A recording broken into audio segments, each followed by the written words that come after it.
And while I have interest and I've taught in early childhood, I've taken the path of learning and development of children.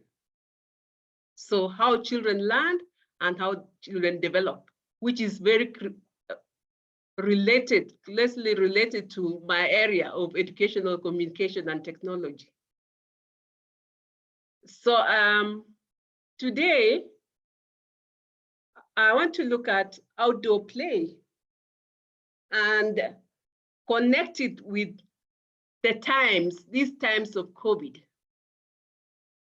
and what is likely to happen when children do not get involved in outdoor play environment. So I'll start by looking at what outdoor play is and its benefits to young children. I thought of bringing this topic, although somebody wanted us to look at that topic, but I've done several researches on play.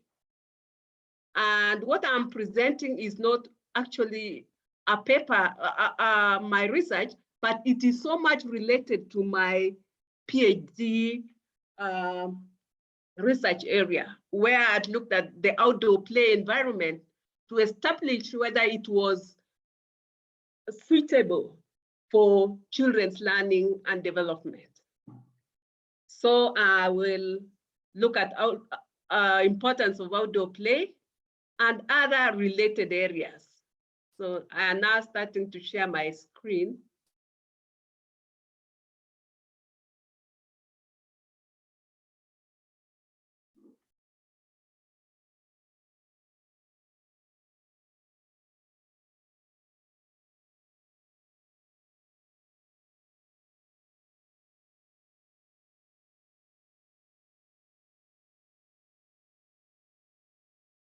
Can you see it?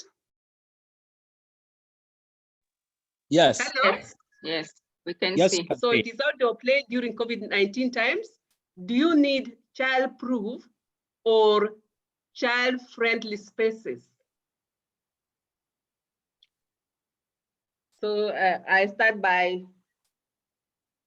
just letting your mind to think of what is outdoor play. You can see there are children playing all manner of games and doing different activities. So I start by defining what is outdoor play. I can say that outdoor play is the spontaneous activity that comes naturally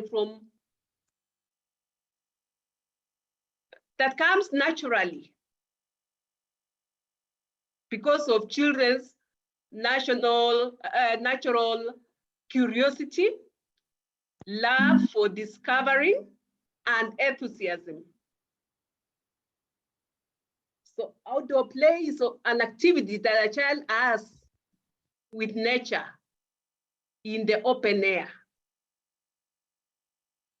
It is what they see, hear, feel, and taste out there. So when we talk of outdoor play, we are not only thinking about the physical play that you see children engaging in. They can be outside there. They may not be running, jumping, swinging, or any other thing that you can see. But whenever they are outdoors, in most cases, they are playing. Even feeling the leaves around there, that is play. Some authors have said play is to a child what work is to an adult. So whenever you see them outdoors, they are always playing. They may taste certain things. They may just look at something or listen to the birds or whatever sounds they may listen. at that particular time they are playing, because they may decide to even imitate sounds of birds when they are out there. The fact that you have not seen them running around does not mean they are not playing. So that is how we define outdoor play.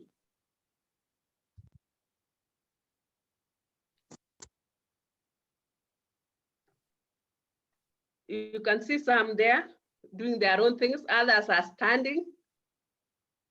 Those ones who are standing, who may not necessarily be having the equipment, they are onlooker. They are doing what you call onlooker play. They are not participating physically, but they are looking. So that the fact that something is going on in their mind is they are still at play, but they are onlookers at that particular time. So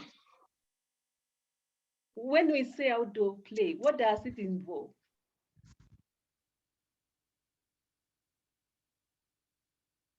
Fun and enjoyment. They might decide to run after one another, make one another fall, laugh at whoever has fallen, and so forth. That is fun and enjoyment. Others can just decide to be messy. Go to, if there is mud, they play with the mud, make themselves dirty, mold, different types of things. That is outdoor play. They can do what is called pretend play, which sometimes is referred to as make-believe or fantasy play, where they take different roles that they've seen adults perform. What is normally known as kalongo in our African Kenyan language. We see them playing kalongo, others becoming the mother, others becoming a teacher. At that particular time, they are taking the roles that they've seen adults in the society do. And that has its benefits. They could be cooperating. Either they are playing certain games that require cooperation. They could be digging and planting, even just digging with sticks and planting. That is still outdoor play. They could be building and constructing the way they do when they are playing with sand or mud, or even sticks and blocks, or any materials that they can improvise to make them play. Now, we have seen some of the examples of outdoor play. There are so many. I have not included all of them, but are these activities that children do beneficial? Yes, they are. When children are playing outdoors, they learn through the type of place or environment in which they are. So there is no time we should say that children cannot play because there are no equipment. Even letting children go out there is enough for them to play and learn. Even if you have grass only at your backyard. If you leave them for some time, you will see them chasing grasshoppers, looking at butterflies, digging to find out what is under the grass, to look at ants and the rest. That activity is known as play. When children are outdoors also, they have freedom to shout and make noise. Many a times as adults, you have passed by some place and you hear shouts. What will come to your mind is that there is a school around, or there is a homestead, or children are in a field play because they have the freedom to shout. Because normally when they are in the house, you wouldn't like them to shout that way. You will tell them, keep quiet. And you'll always control their tones and the volume of their voices. But while they are outdoors, they shout as much as they want. Also, when they are in the physical, outdoors, there are physical movements in that expansive space. Again, if you confine the children indoors, they lack these physical movements and they'll be very frustrated. That's the time you find that they are doing a lot of damages, jumping on things, breaking, fighting. But while they are outdoors, they have time to move in directions they want and do other physical movements. Also, the outdoors spark their imaginations.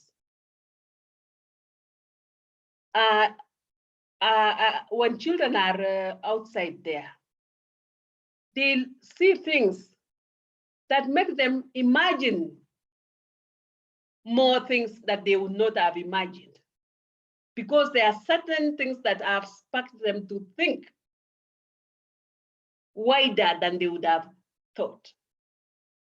If they saw, for example, birds on trees, they start wondering what happens if they can throw a stick or a stone to that bird. Will that bird fly? So that is when you see them trying to hit the bird.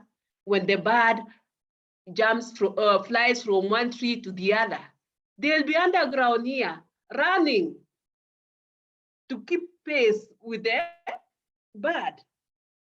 Because the bird they saw sparked their imaginations and they decided to do other things related to this seeing of the bird on the tree.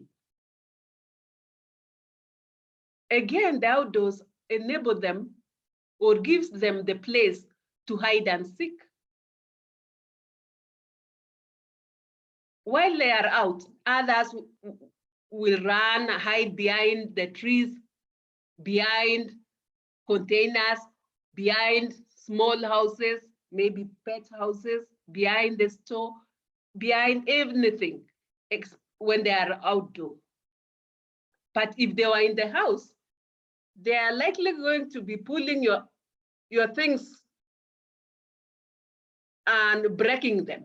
But the outdoor provides them the opportunity to do that hide and seek very comfortably without bringing harm or destroying anything indoors.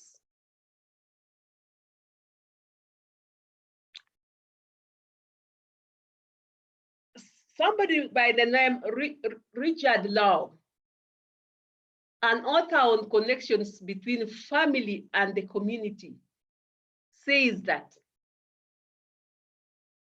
children who play outside are less likely to get sick, stressed, or become aggressive. and are more adaptable to life's unpredictable turns. I think the first sentence about sickness, that is obvious. When children exercise, just like adults, they are less likely to get sick because they are fit. Also, they do not get stressed because that is where they release any emotions. So they are not going to be stressed. Neither do they become aggressive because it is play that allows them to let out their emotions. And such children are also likely to be to adapt life's unpredictable turns because that playing helps them to mature socially and emotionally. Because while they are playing with others. So they learn how to handle themselves and how to relate with others.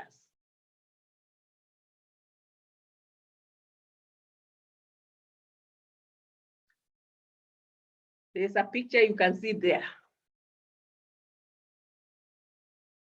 Young and the way they look, you can see everyone has a need for play. Every child, irrespective of the environments in which they come from, they will always be creative. They will always look for ways to ensure that they participate in play because play makes them happy.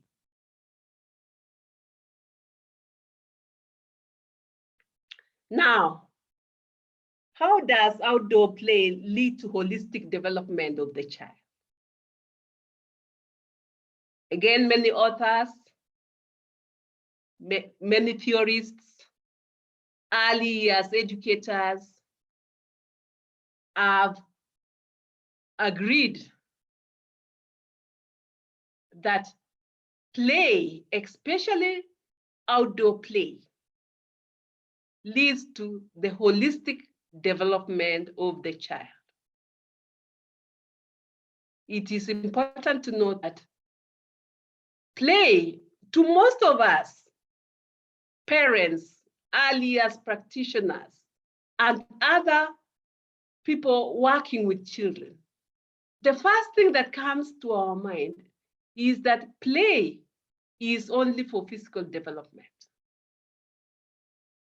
Contrary to this, play enables children to develop holistically, socially, physically, cognitively,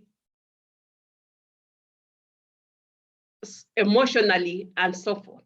But I'm going to look at 3 areas in which children develop when they engaged in outdoor play. When children play outdoors, they develop physically. That is, they have improved motor skills. And here it is both the gross motor skills and fine motor skills. When we say gross motor skills, that is the large muscle, the hands, the legs, when they are running, when they are jumping, when they are swinging, when they are kicking balls, they develop those gross motor or the large motor skills. Then we have the fine motor skills. These are mostly the finger muscles. Whenever they are manipulating their toys, when they are doing catching and throwing, especially bean bags and so forth, and many other things that they throw.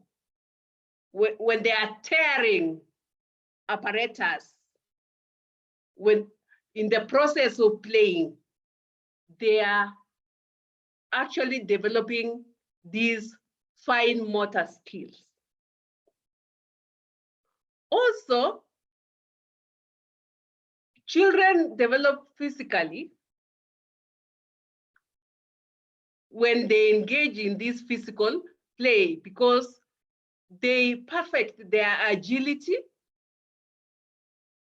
balance,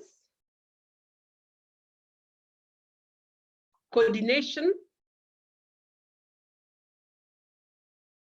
balance and coordination. And also, as they do the physical play, they challenge their muscles,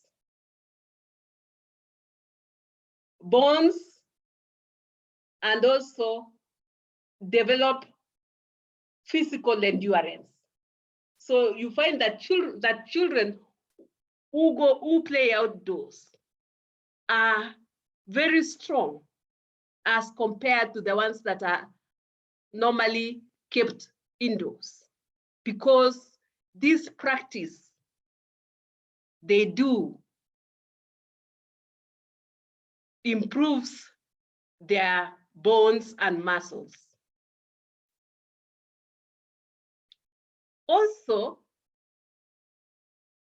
physical exercises or physical play lowers the body mass index of children. And this prevents them from being obese. Studies in Singapore have shown that children who do not engage in physical play are more likely to be obese as compared to those who play outdoors. For example, when a child is pushed in a swing, all the muscles become engaged and figure out how to hold, sit up, and follow the swing's movement. While they are doing that, they are actually strengthening the arm muscles, and therefore they become lean.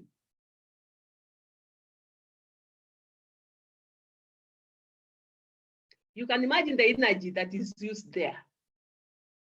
They swing so high and so far, and that time they are holding on to that swing with a lot of energy. And by so doing, their arms are, the muscles of the arms are being strengthened. Yes. The other area in which development occurs is intellectual development. And in a summary, play outdoors aids brain development. And how does this happen? While out there, they are exploring the world around them. And they are exposed to opportunities to create games, solve problems, and implement their ideas and solutions. So they are thinking. For example, if they are playing using a ball, and that ball decides to get torn, I'm saying decides in quotes, you see some going to look for grass, others looking for wires, and then they come and repair that ball so that they can continue playing with the ball. when they are playing with water, pouring, when they are playing with the water, they may be using containers, and one of them has holes. They will quickly think of a way of ensuring that that container is not leaking. By so doing, they are thinking critically, and therefore their brains are developing. There is also the issue of language. They learn new vocabulary. While they are playing, they get to know different things. And while they learn different things, they add vocabulary to the existing vocabulary. And therefore, they even start learning how to communicate better.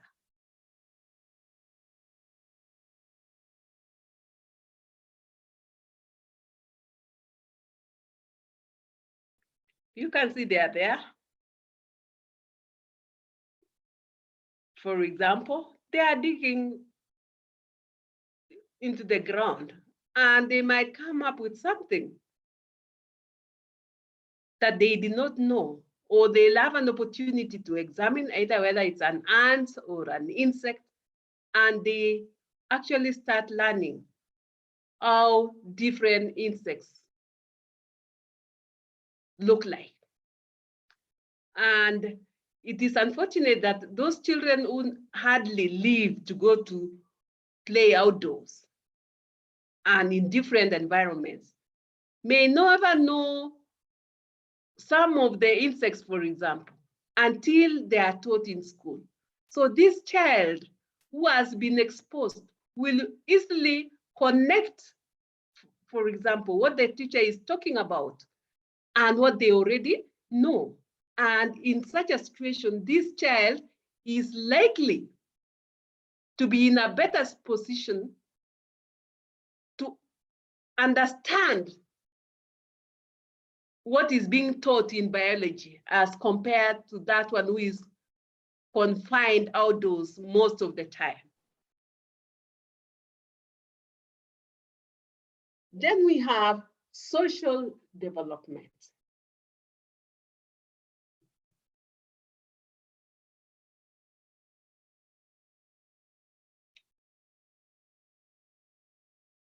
Again, we all know that in most cases, children play with others.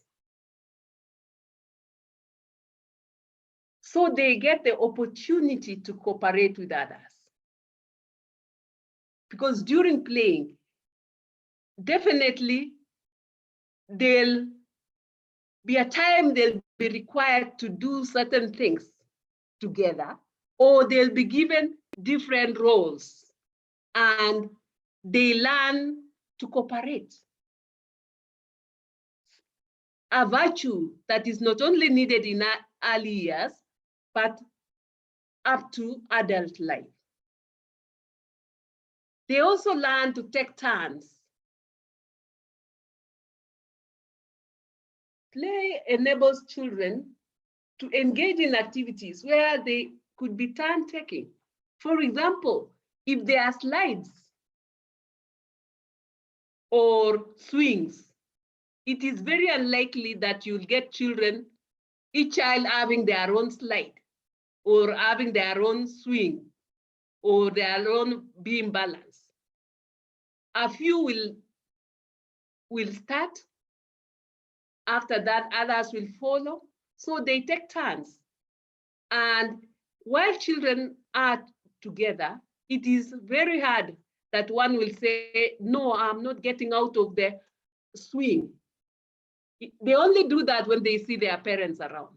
But when they are together, they are so disciplined and they learn turn taking without much problem. Also, Children share with one another. They share apparatus, they share whatever they have, equipment, during play and many other things. It may be even when they get something to eat while they are in the process of playing, they will share. And this is good for social development. They also listen to and respect their peers during play.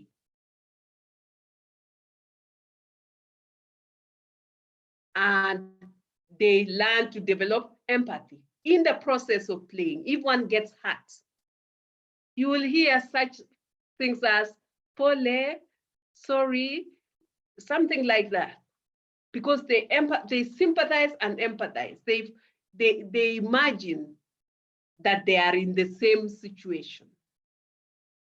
And if you look at all these are virtues that are also important in our everyday life as adults.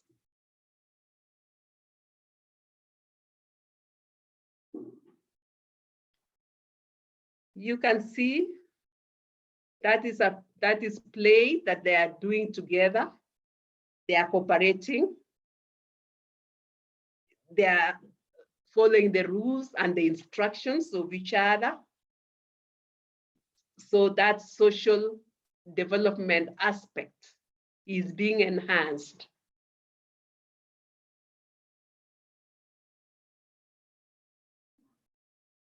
So how do we ensure that children get maximum benefits from the outdoor play environment?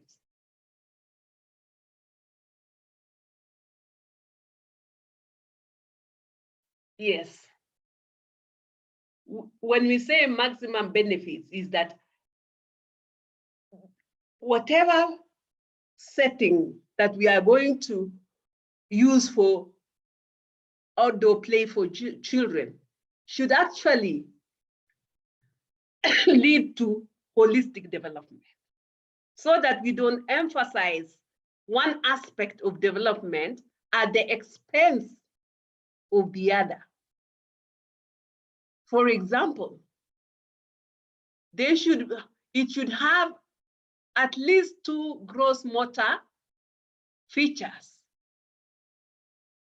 This could be a swing, it could be a swing and a slide, a bouncing castle, beam balance, drums for them to push, tires, and many others, or just expose them to a place where there are trees, because they'll climb those trees and come down. Also, the outdoor space should have a minimum of 2 learning settings. For example, gardening area, loose parts setting. When I say loose parts settings, is that a place where we have props, so that maybe, for example, they can decide to wear the different types of clothes that are available there and perform fantasy play. They should be toys. They should be containers, many things that can be carried and used in the way they want. Then we should also have fantasy play settings. That is now providing all the materials that children can use to fantasize. Maybe small djembes, spoons, any other thing that would help them, chalk, because sometimes they can just decide that one needs to be a teacher while the others become children. They should be things that can easily make them to act being a nurse and a doctor, although that is an area they don't like much, because at that time they are still very young. and they almost fear injections, but all the same, some decide to be, some decide to be doctors and nurses because you are provided. You don't tell them to be a nurse or a doctor, but when material is available, they can use it for anything that they think of. Then that outdoor play area also should contain a diverse selection of plants and habitats representative of local flora and fauna. So also you should take them, or you should ensure that where children are playing should be a natural setting with plants and small animals, so, because they like exploring nature.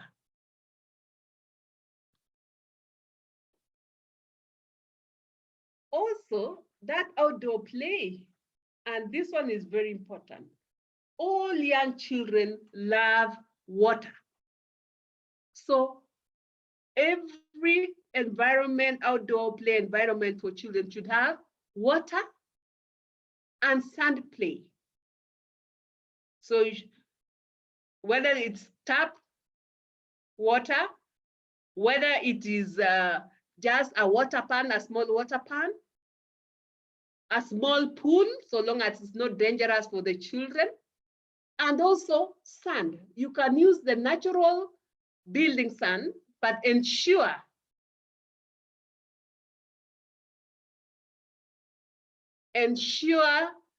that the sand does not have sharp objects that could easily hurt the children. And also, the environment should have support, inclusion, and meet the needs of individual children.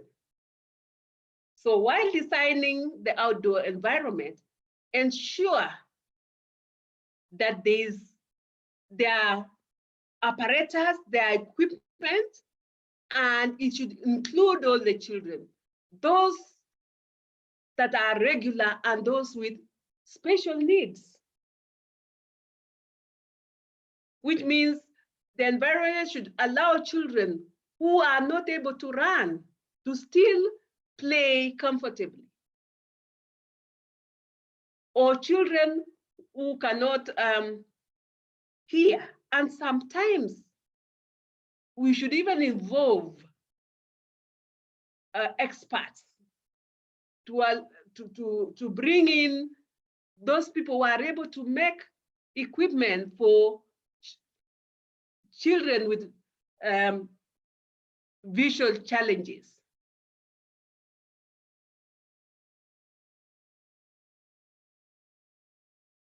Then also the outdoor play environment should be dynamic, flexible, and versatile, meaning that the outdoor play environment should not remain the same for a long time. Children easily get bored.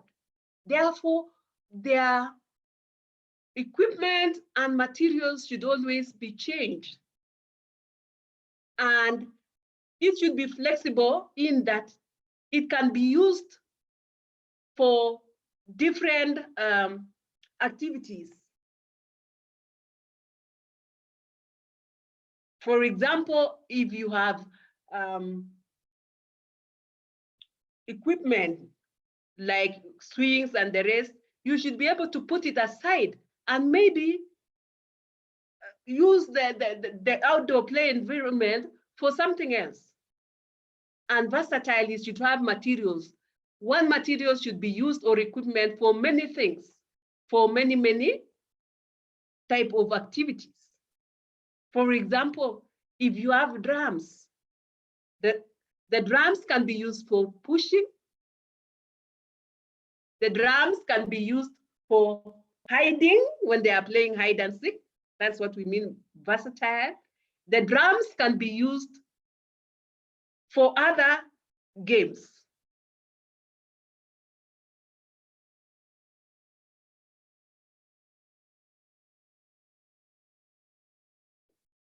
Now, so we are saying that Outdoor play helps children to develop language and communication skills. It also helps them to develop self-control, because while they are playing, they know that at some point they need to stop doing certain things because they will annoy their friends. Outdoor play should also help children to test their abilities. For example, are they able to swim? Are they able to jump high or low? Outdoor play should also help them to experience adventure. Let them go for a nature trail. Let them find out the different types of butterflies, for example, in the outdoor environment. It helps them to learn more about their bodies. They will know at what point their bodies may not be able to do what they want them to do. For example, jumping over certain things. Maybe at some point they are unable. Then they know that it is not always that we are able to jump over a very wide trench, for example. It is also a place where they get over some of their fears. If they feared something, and while they are in the playing, they are able to overcome what they were fearing, then they eventually get over their fears. Also, it is a place where they build their strength and resilience. While they are there, they will carry very heavy blocks, for example, when they are constructing something. And they'll continue until they finish building. So they learn to build their strength and resilience. They also learn to work out ways to get on with other children. Remember, at an early age, children are egocentric. But as they continue playing with other children, they learn to get on well with other children. They stop seeing everything as mine. They learn to know that this is ours, and at some point, I'm supposed to give it to my friend. So with all these benefits and advantages of outdoor play, what happens in these times of COVID? So when COVID came around, it had an impact to us as adults. And we all know what it did to us. To the children, it was worse, because we know most people did not let their children even leave the house. Schools were closed because we were fearful that the children could catch the virus. We locked them in as much as possible. So what happened? The pandemic led to sedentary lives for the children, more screen time. That is, most parents gave children iPads, computers, they watched the TV almost the entire day, because that was the only way they could be controlled. There was also change in diet. As they were leading these sedentary lives, they kept on eating biscuits, sweets, cakes, sodas, all those type of things. Because you know, when they are not active, they would want to be eating popcorns, fries, as they watch the different things they were watching on TV, on screens, and so forth. It also led to a change in sleep patterns. Because as they are watching, eating, at some point they could fall asleep during the day, sleep a bit, wake up, eat, fall asleep. By the time they were going to sleep, most of them did not have sleep. So they started staying late. And this also meant that they had to change their sleeping time. And it was not regular as compared to when they were going to school. They had a particular time to sleep. So this pandemic really affected the lives of children. Unfortunately, as we complained and said those type of things, we forgot that the children were actually suffering just as much as adults, but they had no voice to speak for them. So at the moment, the schools are back, but schools that are still very serious or who keep the protocols are yet to release the children properly to go and play outdoors. This is because the vaccine is still out of reach for younger children. Then there is social distancing and limited interactions, a new normal that children have to contend with. So you see, in spite of the fact that schools have started reopening, some schools are not still very keen in letting the children play freely. So outdoor play is not still, has not gone back to where it used to be, especially in urban areas where the teachers are still are very aware of COVID. In rural areas, they seem not to be caring because they play the way they used to play. But in cities and urban areas, some schools are yet to allow children to play in the field and to interact with one another freely. And because COVID is not yet over, schools and parents are still required to take preventive measures to curb the spread of COVID, so that especially the case being that the vaccine for children is yet to be discovered. So the big question, do early years practitioners and parents child-proof outdoor play or make it child-friendly? When I say child-proof, do we stop taking children outdoors to play by giving them games and other indoor play materials?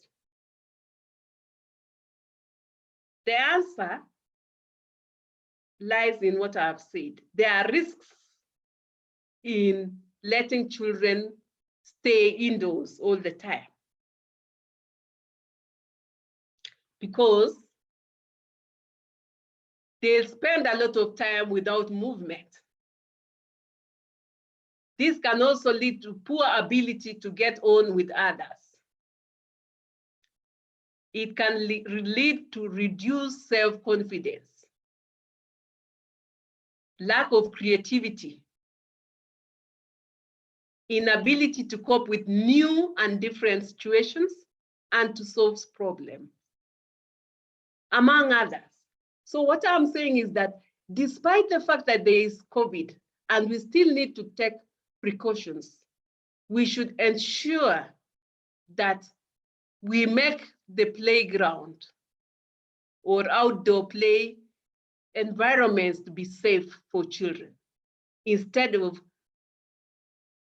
making children to stay indoors or denying them access to outdoor play. So what are the strategies to reduce the risk of COVID during outdoor play? Because that outdoor play is a must. Children should be given opportunity to play. So the first thing is that provide toys and play equipment for the children. That is, if they are provided, it means whoever is providing them knows the source, and most likely they have taken precautions. Maybe they have sanitized and washed the equipment. So wash equipment with hot soapy water before and after play, especially if you have to give them the play materials. Then also encourage hand washing and sanitizing during play.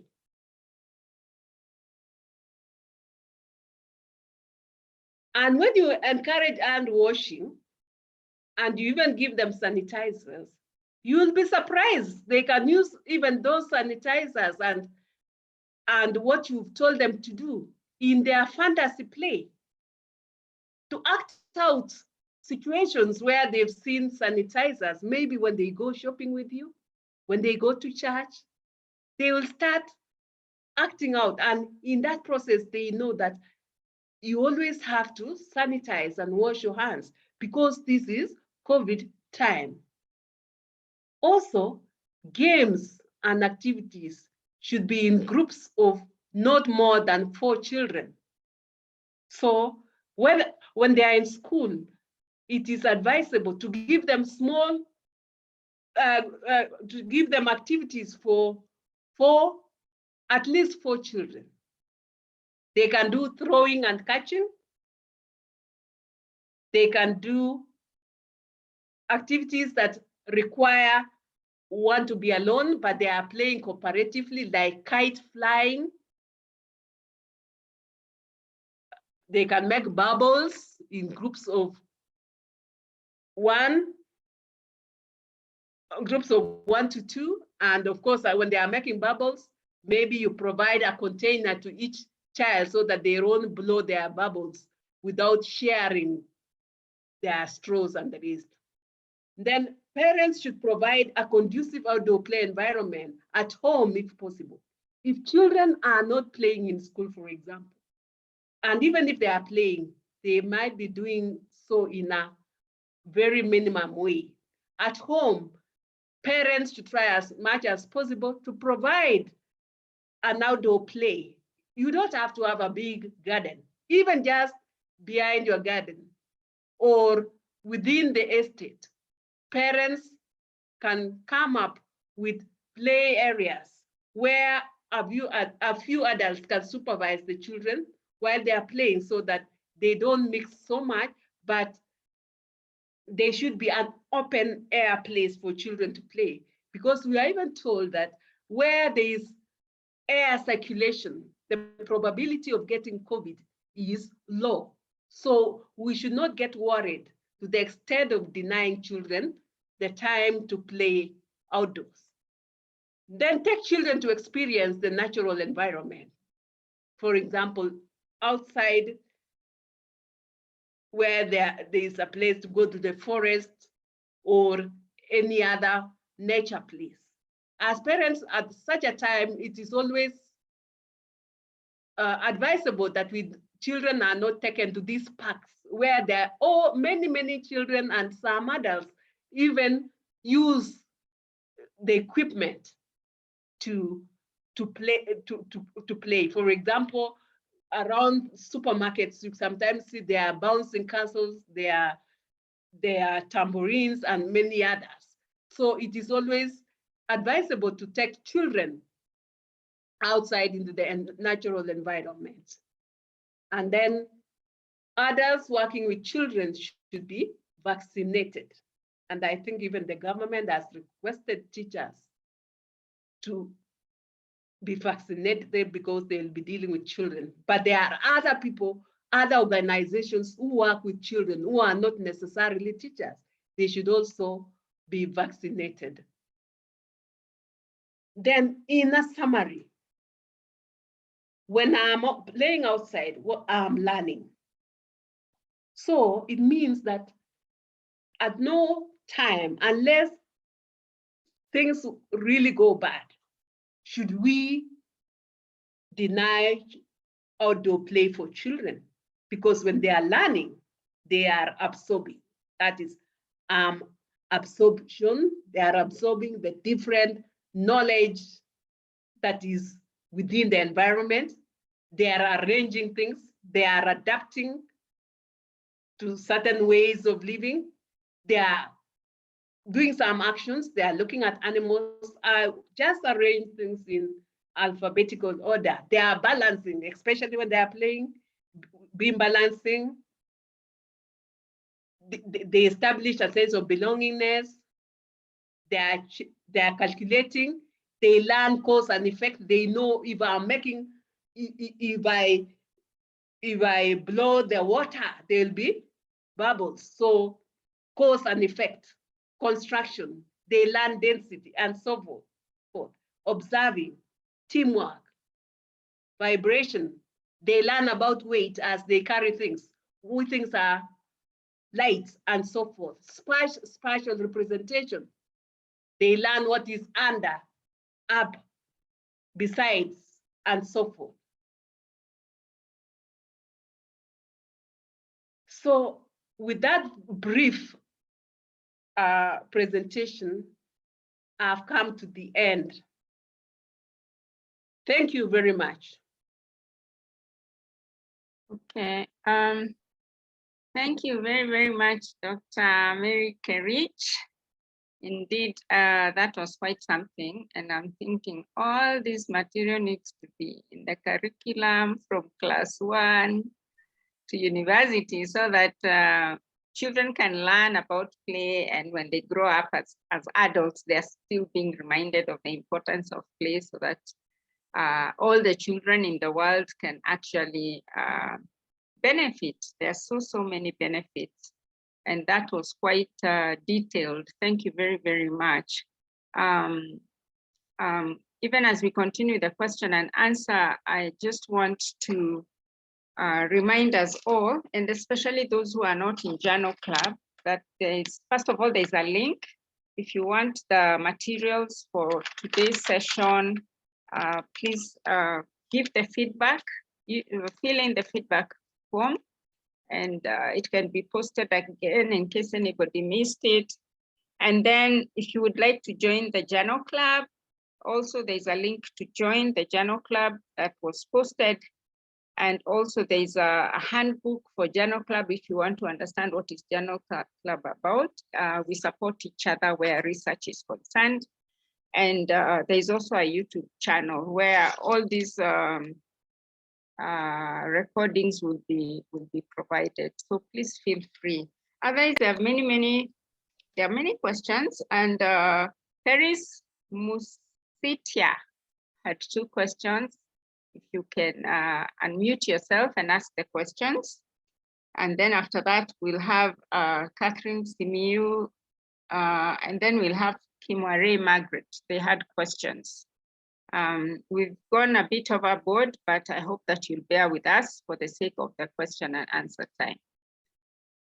So, Paris, are you still there? Yes, I can see she's still there. Please unmute and ask your question.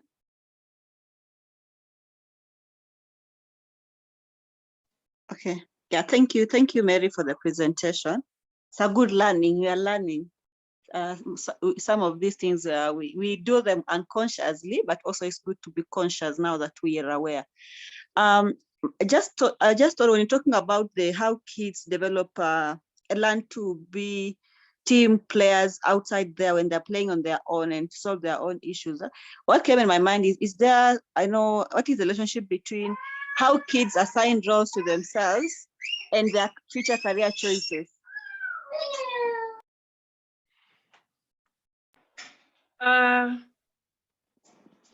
I don't think I would want to say that I really have an answer there, because I don't think we have ever thought about that. Because one, in terms of, for example, Anastasia, are you saying, for example, yes, to some extent, for example, some would want to be doctors, and you see them play the doctor, for example. It is most likely that that child, with the support and the right environment, if he's ever taking the same role, is likely, because they volunteer, is likely to have interest, or they love being a doctor. And they could easily be doctors in future if given the right opportunity. Because most of the time children decide, or what they like, they bring it out, and they may continue with it even after this developmental age. Because I'm talking, my presentation was mainly about children between 3 to 8 years. And this may go on. Their likes for that particular profession may continue, and they eventually choose to be a doctor.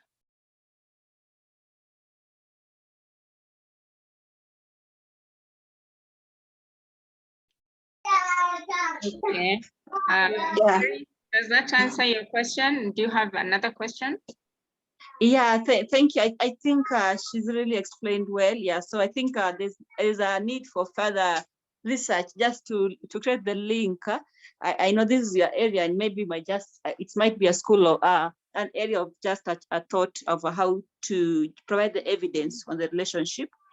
Yeah, so another question was in relation to what Margaret is mentioning, the connection between the outdoor and development of skills in urban areas where we have limited space. So does this, like you just explained very well, like what happened during COVID, children are indoors, and also not just during COVID, in normal setup, even before the pandemic, there's this setup, we have limited space and children are just in the house. So it automatically forces them to involve in online games, because that's the only now ability for them to be creative in their own spaces. So how does this impact on their also development? Okay, Anastasia. In fact, what I forgot to say at the beginning is that studies have shown that outdoor play in urban areas and cities have actually been decreasing. And COVID-19 only made it worse. And in affluent areas where parents can afford to be taking out their children every weekend to those parks, and maybe in church they can play during Sunday school, and maybe in school they play. But actually, if a child, for example, is not given that opportunity, it means most of the time these children are alone, the siblings.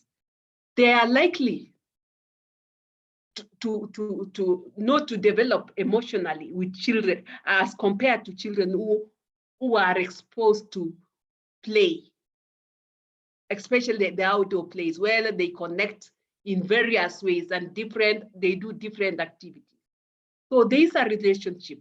Studies have shown that children, I don't want to say that children in urban areas, but children who are not exposed to this outdoor play with their peers are likely to not to develop well emotionally and socially. So that's why I'm saying it is very important that children play, and if they are small, if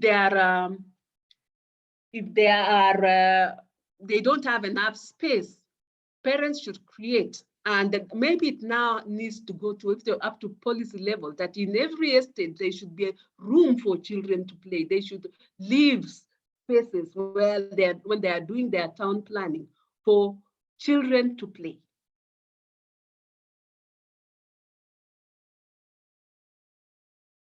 Okay. Okay. Paris, does that answer your question, I hope? Yeah. Play is the language of children, and so it means a lot to them. And the way they play is actually, they are telling their stories as they play.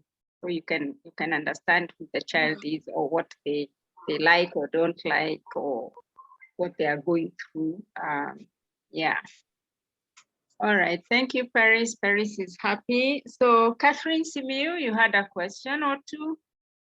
Please unmute yourself and ask the questions. Feel free to do that. Let's see, is Catherine still there? Yeah, she's there. Catherine, thank you. Go ahead.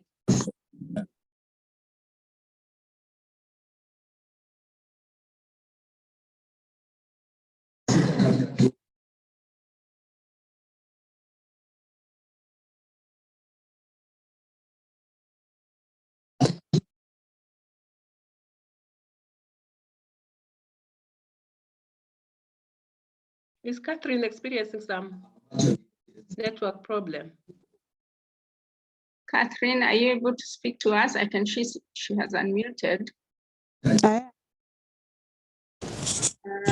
Okay, we are not hearing you. So let me read your. Let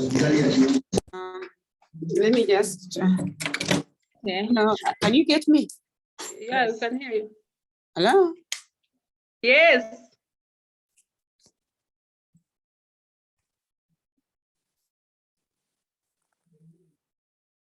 Hello? Hello? Hello? Hello? We cannot Hello? hear you. Can you hear me? Yes, We can hear you, Catherine. Can you hear me? Yes.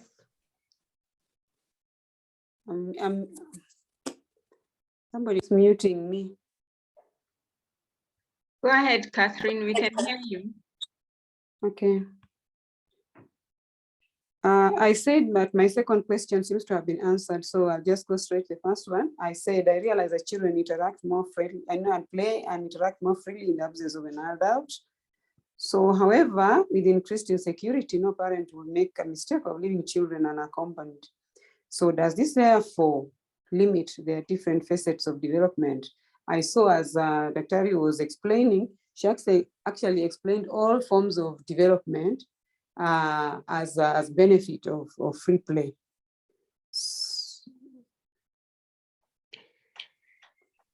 Yes, Catherine. Safety, especially nowadays, is key. That's why I'm saying whenever it is possible, or it is always good to have an adult supervise the play of the children.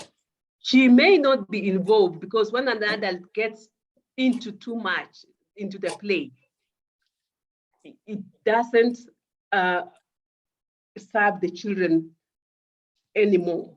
But as children are playing, of course, an adult should keep an eye. And always there should be adult supervision as much as possible, especially during this time where the safety is become an issue. So always parents should ensure, or an adult should supervise children when they are playing, whether they are playing outside the home, or to a place where it is designated, or just within the home. There should always be an adult supervising children while they are playing, for purposes of safety. Okay, thank you very much, Dr. Kerich. I hope that answers you, Catherine. And there was a question from Himare Margaret. Please unmute yourself and ask the question. Feel free to do that. We are learning a lot of things today. Thank you so much, Dr. Kerich.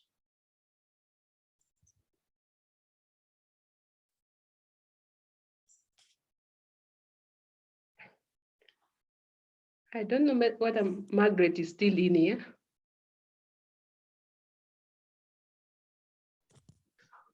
She's not there, but there's a hand that is up. Maybe you can go to Professor the hand. Opata. Yeah. Go ahead, Professor. Good evening, everybody.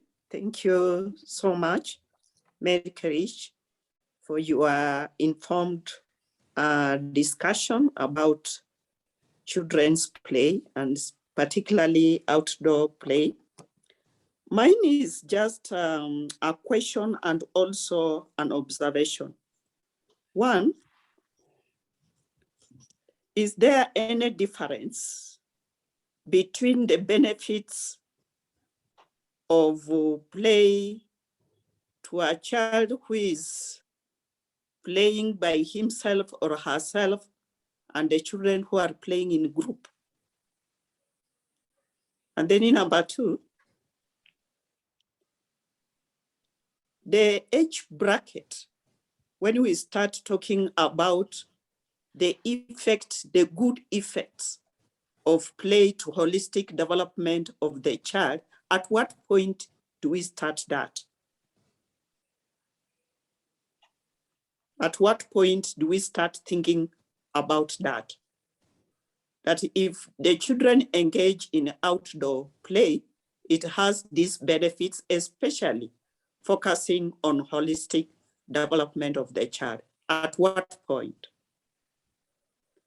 Then connected to that question, does it mean that when the child at conception in the womb of the mother is growing up, from the time the child is conceived, by the time the child is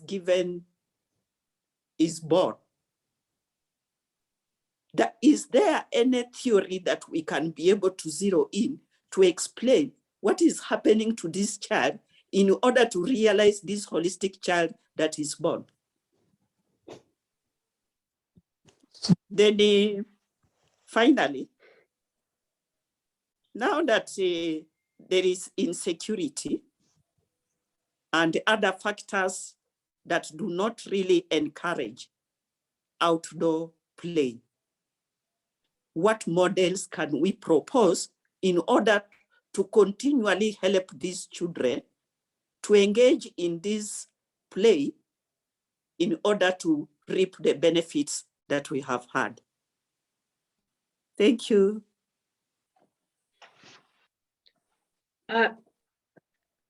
Thank you, Prof. I'll start with your first question.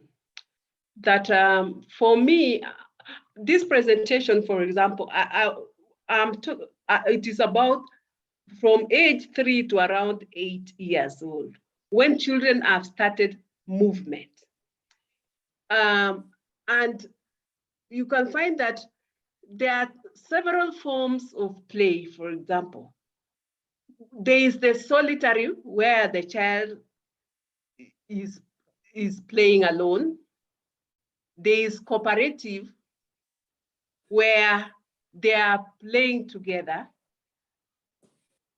and many others. So sometimes you'll find that at the early stage, maybe between 3 years and 4 years, or 3 years and 3.5, most children are still just watching others. And there, the physical may not be so much, because they've just come from a phase where they've started learning how to walk, how to run. So the physical play will be a bit little compared to their 4-year-olds and 5-year-olds.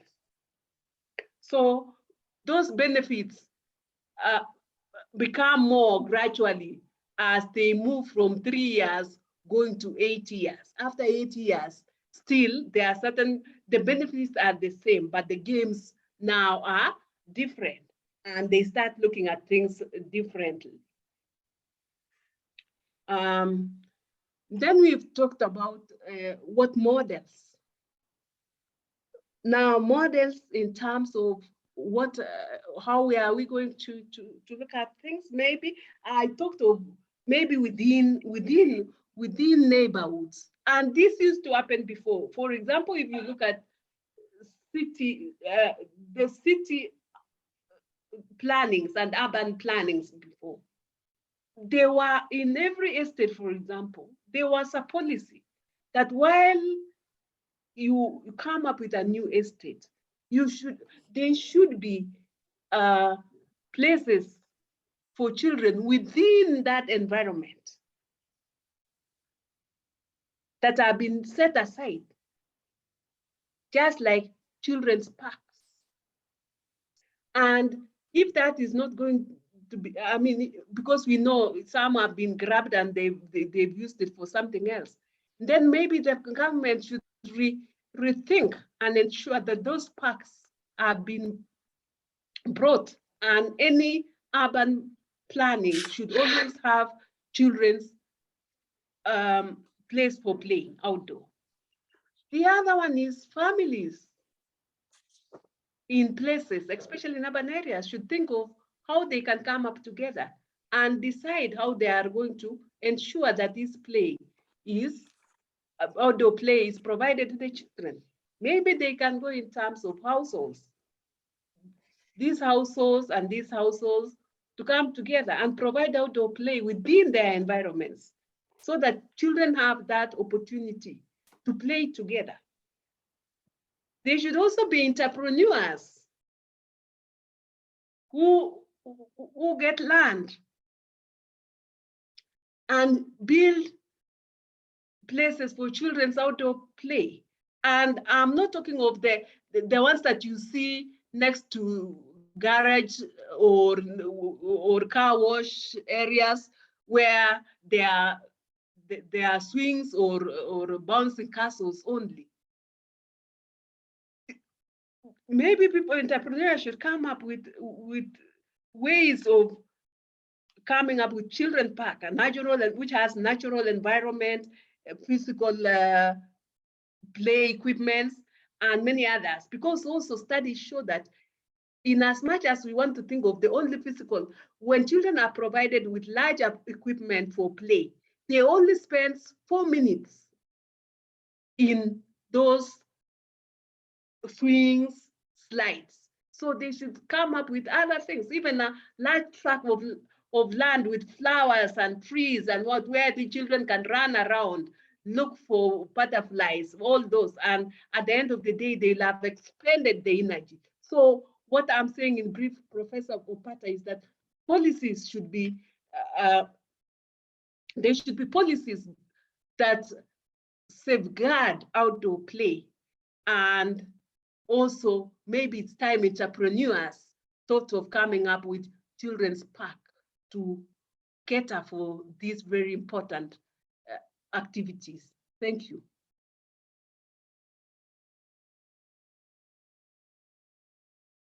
Okay, thank you very much, Dr. Kerich. I hope, Professor Opata, your questions have been answered.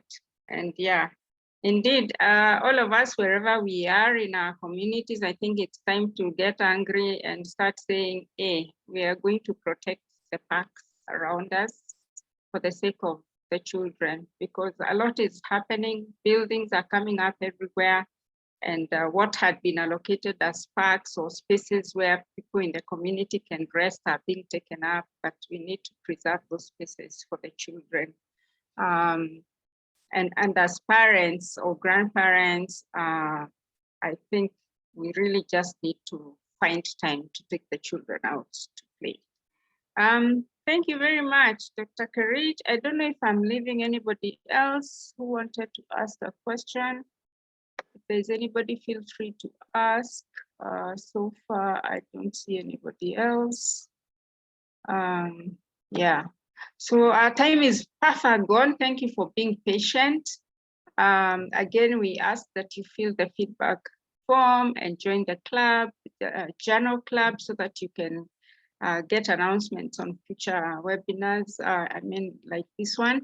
And I just want to give an opportunity to Dr. Elizabeth Akinyi-Owino to say something. She's very passionate about facilitating or convening these meetings for all of us, early childhood people that are in practice and are interested in learning more. Dr. Elizabeth, go ahead. Thank you. Thank you very, very much, Marion, for taking us through that session and for volunteering to be our moderator this evening. I also want to thank Dr. Mary Kerich very much for giving us a very good, well-prepared presentation that has taken us through the evening and opened our eyes more to what our children need. We all know that early childhood has been neglected so much. In Kenya, we know when we talk about early childhood teachers, even when you go to a full primary school, you're most likely going to pick the early childhood teachers very quickly. So it is great that AIDA Africa is giving us an opportunity to ground ourselves, to interrogate ourselves, and even to interact and to engage, sharing what we are doing around and about early childhood. And we believe that this will be a forum that will help us to grow and also to impact our environments with the knowledge that we have acquired. So at this point, because of time, I just want one of the AIDA Africa to take it away and close the evening session. Once more, thank you very much, Dr. Mary. Thank you also participants for dialing in on time and for staying through up to the end. Thank you very much, and we look forward to another equally engaging evening. Back to you, AIDA Africa. Thank you very much, Dr. Thank you for the powerful presentation, Dr. Mary. I've learned a lot actually as a parent of a young child, 5 years. And thank you so much for that presentation. You have really explained it very well. And thank you all of you for participating and asking very good questions. So as stated there, we'll get the links tomorrow for the recordings. So thank you very much, Daktari, and continue with the good work. Anyone else would like to say something before? I think I should also take this opportunity to thank AIDA Africa, Elizabeth, and the others, and my colleagues, Professor Opata, Kimware, and Catherine for coming to give me moral support, and the other people that I met today. Thank you.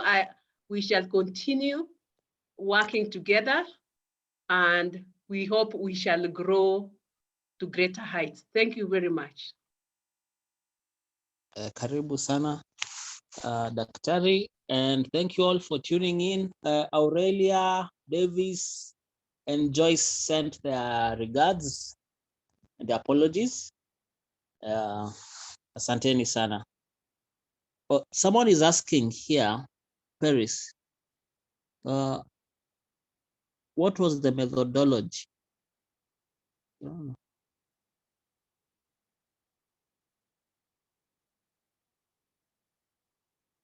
Yeah, she just sent right now. Which methodology? Yes.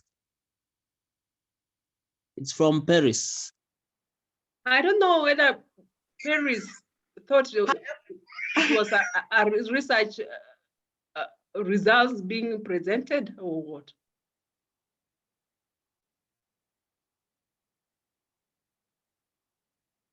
Paris. I might have missed the background. I was just wondering how do you go about with the information? Just like curiosity, like what was the methodology? Was it an expert from a continuous work?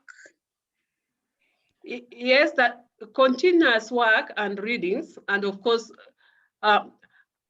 I did not present it as though it was a paper or something that was.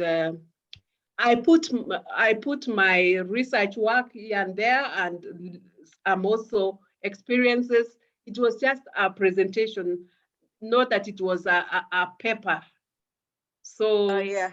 yeah. I just thought it was maybe a review. Of course, it should have been a paper as much. I just thought maybe you did some review maybe desk review and No, you had, no, it was not desk review, just picking a few things here and there, plus what I had done. So it was just like a conversation as such. So I was not basing much on any research, but of course, a few desk reviews here and there, and studies, and what I had done before. Awesome. Good work. I look forward to reading more of your work. I'll follow you. Thank you. Thank you. Thank you, and good night. Thank Good you all. night, Doc. Thank Have a good you. night. Yes, let's meet next Thursday. Bye-bye. Great. Good Uh, night. Good night.